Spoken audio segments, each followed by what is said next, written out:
Hey everyone, Gaijin Goombah here, and I know, I promise next time I'm gonna go right back into video games, just like my channel's supposed to, but I had to do this one last video on Kubo and the Two Strings. Now, last time I left you fine, ladies and gentlemen, I had given you a couple of articles talking about the problematic issue of Hollywood whitewashing and Kubo and the Two Strings.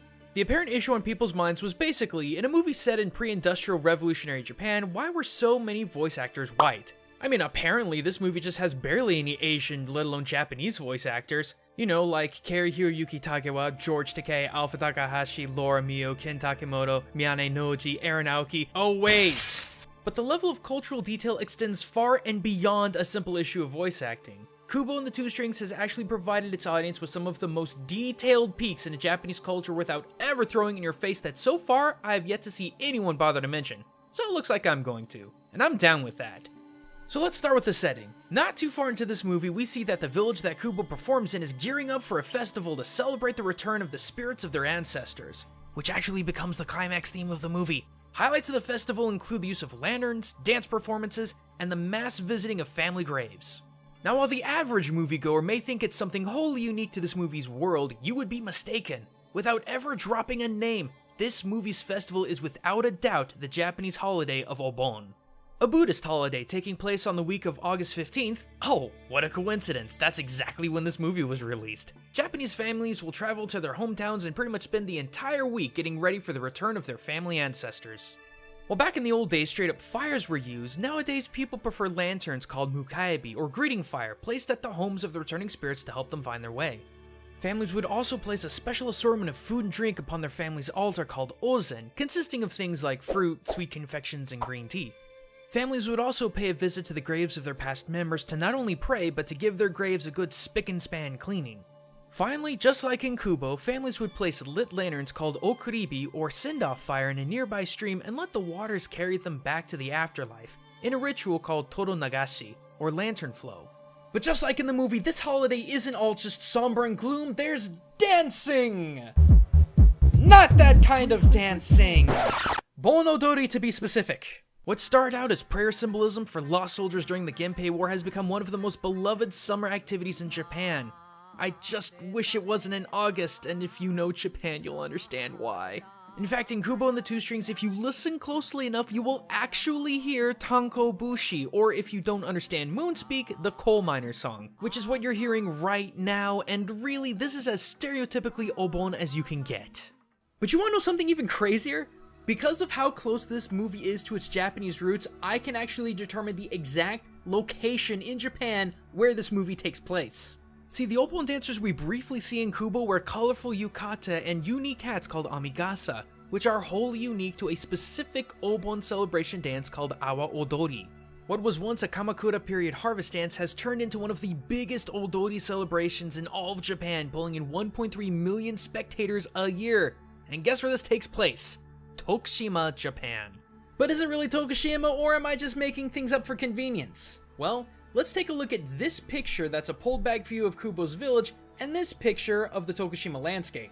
While both are mountainous like 90% of Japan, the mountains in both of these images are pretty stumpy compared to other mountainous regions.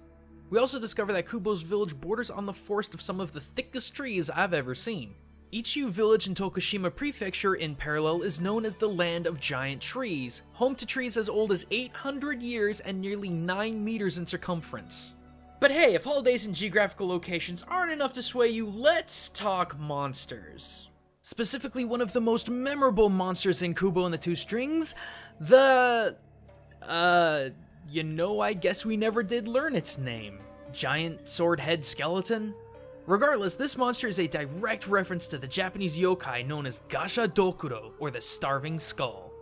Made from the bones of those who died of starvation, the 75-foot-tall Gasha Dokuro attacks travelers by picking them up, biting off their heads, and drinking their blood. Gross. Though they are easily avoided as the monster is nocturnal and gives a tell by producing a high-frequency sound, Gasha Dokuro are indestructible. Nocturnal, indestructible, grabby instead of punchy kicky? That is exactly what our skeleton in Kubo was all about. Beetle's arrows and various sword strikes did nothing to damage it. The monster also only appeared in a deep, dark cave. And lastly, it didn't take shots at our heroes, but instead picked them up and brought it to its face. It could have honestly just squashed them all like bugs, pun intended, but instead it opted to presumably chomp down on them, just like the actual Gashadokuro does. Do you see where I'm getting at here? I've only covered like half of the movie, but there are so many compounded Japanese cultural references that I really can't call this movie a whitewash. Are the main actors voiced by Asians? No, but I think this movie does more than enough to give respect to the culture and folklore that it's representing.